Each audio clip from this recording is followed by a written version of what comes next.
High guys, welcome back to my channel life of Senguptas. তো আজকে আমরা চলে যাচ্ছিলাম লামাহাটা ইকো পার্কে, যেটা খুব সুন্দর আর পপুলার একটা ট্যুরিস্ট স্পট।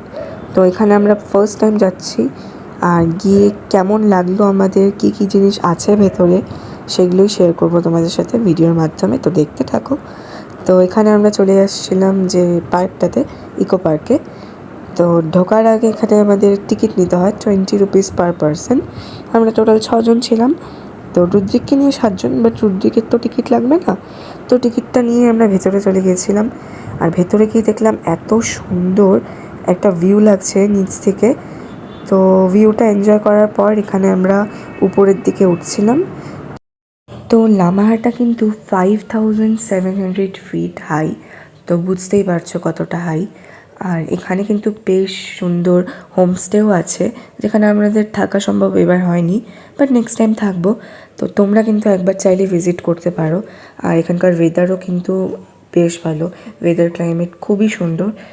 তো একবার ভিজিট করে দেখতে পারো। কিছু দূর উপরে উঠে দেখলাম চারিদিকে পাইন গাছের জঙ্গলে ভরা, অসাধারণ একটা সৌন্দর্য। নানা রঙের আর অনেক রকমের ফুলের গাছ দিয়ে এই পার্কটা ঘেরা আছে, যেটা অসম্ভব সুন্দর লাগছে। তো এই পার্কটার উপরে কিন্তু একটা লেকও আছে, যে লেকটাকে পবিত্র লেক বলা হয়, কারণ অনেক উঁচুতে এই লেকটা আছে। তো তো এটা একটা মিরাক্কেল টাইপের। আর তোমরা যাদেরকে সামনে দেখছো তারা হচ্ছে আমার পাপার ফ্রেন্ড কাম দাদা। আর আঙ্কেল তার ফ্যামিলিকে নিয়ে এসেছিলো, আন্টি আর একটা ভাই। তো আমরা সবাই একসাথে গিয়েছিলাম এই লামাহাটা ইকো পার্কে। তো এখানে ছোট ছোট কটেজ টাইপের আছে, যেখানে বসে বসে ভিউ এনজয় করা যায়। আর যাদের নেচার ভালো লাগে তারা কিন্তু অবশ্যই এই লামাহাটা ইকো পার্কে এসো আর দেখে যাও এটার অসম্ভব সৌন্দর্য। তো পার্ক ঘোরার পর আমাদের সবার খিদে পেয়ে গেছিলো। তো পাশে একটা মোমো, চাউমিন, ম্যাগি, থুপ্পা এটার একটা দোকান ছিল, যেটা দেখাচ্ছি তোমাদেরকে।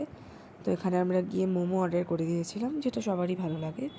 আর কিছু ড্রাই স্ন্যাক্স টাইপের কিনে নিয়েছি, কারণ কি এখান থেকে আমরা অনেক দূর রাস্তায় যাব।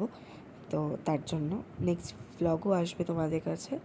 তো এখানে দিদি আমাদেরকে মোমো সার্ভ করে দিয়েছিল, আর মোমোটা কিন্তু বেশ ভালোই ছিল খেতে। তো আজকের ব্লগটা এত দূরই ছিল। তোমাদের জায়গাটা আর ব্লগটা কেমন লাগলো আমাকে অবশ্যই জানিও। তো থ্যাংকস ফর ওয়াচিং। দেখা হবে আবার নেক্সট ব্লগে। বাই।